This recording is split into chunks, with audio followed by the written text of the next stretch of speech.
These 5 footballers all scored a goal, then vanished from the game forever. One because of madness, one because of murder. Case 1. Zinedine Zidane. It's the 9th of July 2006, the World Cup final in Berlin, France against Italy, and the man everyone is watching is Zinedine Zidane, widely regarded as the greatest footballer of his generation, playing the final match of his entire career before retirement.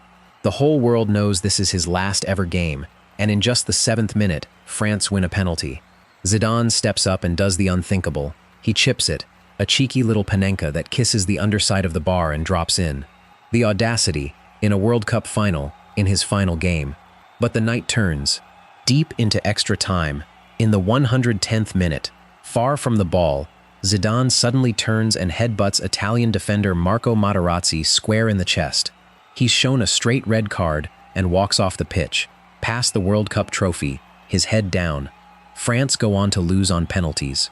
And that was it. The greatest player of his era scored in his final game, then was sent off, and never played professional football again. A goal and a red card, in the same night, forever. Case 2. Luc Nilis. It's the year 2000, and Aston Villa have just signed a Belgian striker so good that Ronaldo himself once called him his favorite ever strike partner. Luc Nilis was a goal machine, a PSV legend, and Villa fans were buzzing. On his Premier League debut against Chelsea, Nilis announced himself with a stunning, instinctive flicked finish, the kind of goal that makes a crowd gasp. This, everyone thought, was going to be special.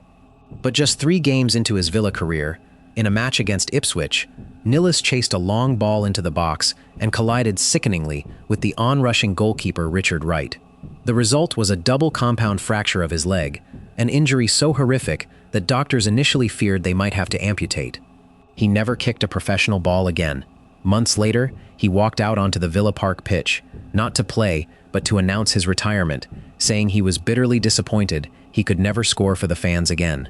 One breathtaking goal against Chelsea, and then a career ended in a single, brutal moment. Case 3. Matthias Sindelar. It's the 3rd of April, 1938, at the Prater Stadium in Vienna. Matthias Sindelar is an Austrian icon, nicknamed the Mozart of football, the captain of the legendary Wunder team, and the finest player of his era. But Austria has just been annexed by Nazi Germany, and this match, Austria against Germany, has been staged as propaganda, a reconciliation game that the Austrian players have been warned should end politely, with no winner. For most of the match, Sindelar deliberately wastes chance after chance. But then, in the 70th minute, he can't hold back. He scores, and dances a defiant little jig of celebration directly in front of the box full of Nazi officials. Austria win 2-0. It was a stunning act of quiet rebellion, and it was the last international match Sindelar would ever play, as he then refused to play for the unified German team. Less than a year later, in January 1939, Matthias Sindelar was found dead in his apartment at just 35 years old, in mysterious circumstances that remain debated to this day. A goal of defiance that some believe cost him everything. Case 4. Dean Ashton. It's the late 2000s, and English football believes it has found its next great striker. Dean Ashton is a powerful, skillful center forward for West Ham, so good that in August 2006 he is called up to the senior England squad, on the verge of his international debut.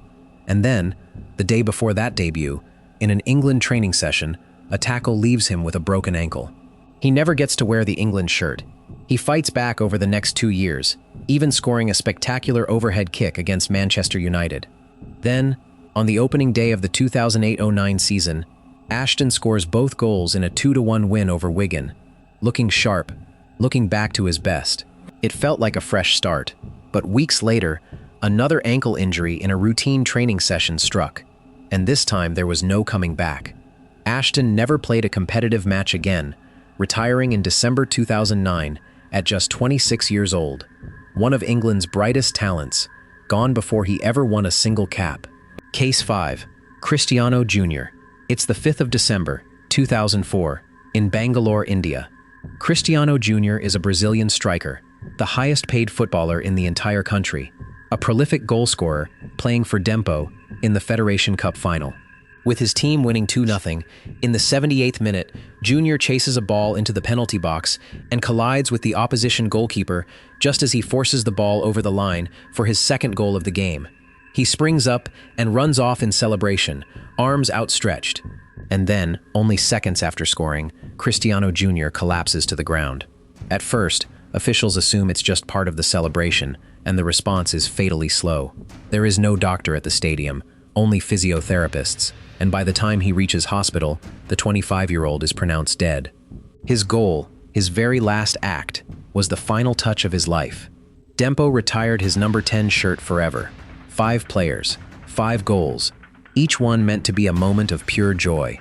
But for these men, the celebration never truly came, because that goal turned out to be the last thing they would ever do in the game they loved.